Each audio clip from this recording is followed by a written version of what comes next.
What's happening, guys? Sam Adams here, and today I want to talk for a few moments about leaks in the video game industry because they have been on my mind a good bit lately, as they probably have on yours as well. Pretty much everything from E3 2019 has been leaked. I'm sure there are still a few surprises here and there, but we have gotten a lot of news that has seeped through the cracks over the course of the past week or so. For about the past couple of months, everybody has been speculating about E3. Rumors have been flying, sources have been talking, but nobody is sure of anything. However, now we have a ton of leaks come out that include stuff like gameplay, that include early trailers, that include screenshots, and of course it all came to a head on Friday night whenever we saw Elden Ring, the new collaboration between FromSoftware and Game of Thrones creator George R.R. Martin, leaked out onto the internet. No gameplay, but still, we know what it is. That was going to be one of the biggest announcements of the show. Then, Jason Schreyer began to tweet about the nature of leaks in the video game industry, saying, and I quote, "As fun and exciting as E3 press conferences can be, please don't let billion-dollar corporate marketing convince you that it's a spoiler to know about a game announcement 2 days before you're supposed to. It makes for an unhealthy culture, really."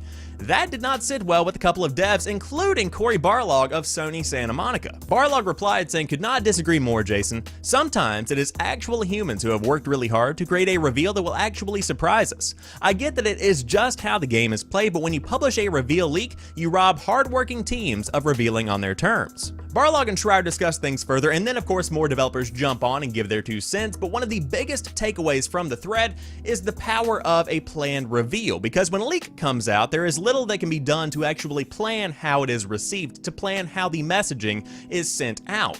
Of course, whenever a game is revealed, it may need context. It may need an explanation from a developer saying exactly what is happening in the game, and without that, you could set the game up for failure because people are very quick to judge, regardless of industry. Which brings me to the point that I want to make. I put out a poll on Twitter asking people if they enjoyed the surprises shown off at E3 or if they enjoy the leak culture that we celebrate here today.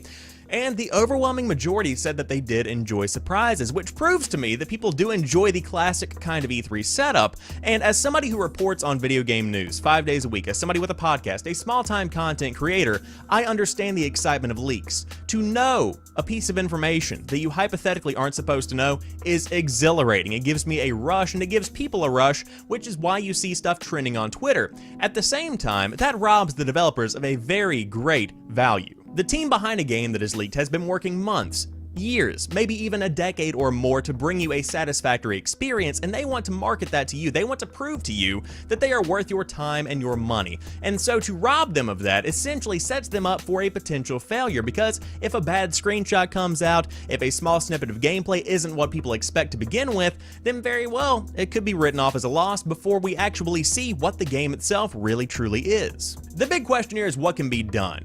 Nothing. When it comes down to it, nothing can be done because the gaming industry thrives off of leaks. The hype that is generated is worth more, sometimes, than the actual reveal itself, and that's the unfortunate nature of the situation. But on top of that, the gaming industry has a fan base that is smart, talented, with computers, and on top of that, they want to know the information. When you've got that trifecta, that's incredibly dangerous for people that are trying to keep things undercover, because you can dig on websites, you can check out source code, you can go into games and actually look through files. It's insane the amount of stuff that people can do to leak out information, and that's why we've been getting so much news this past week. If I had to give one suggestion, it would be to the gaming news media, to those reporting on video game news. If you find gameplay, don't link to it, don't necessarily embed it, let the developers have that moment. But to report that a game exists, to report rumors that a game could be coming out, to report legitimate sources that are saying something is happening, that's a different beast entirely, and it's a very convoluted and intricate situation. One that, again, has no simple solution, but leaks, they're not going anywhere. But that wraps it up for today's show. Of course, if you are brand new to the channel, I have a gaming news podcast 5 days a week, Monday through Friday, hosted live on twitch.tv/SamuelAdams if you do want to check it out. But of course, if you are going to E3, if you are watching E3 from home, whatever you might be doing with the Electronic Entertainment Expo, I do hope that you enjoy your time checking out the hottest new video game news. But until next time, you guys have a phenomenal rest of your day. I will talk to you soon, and peace.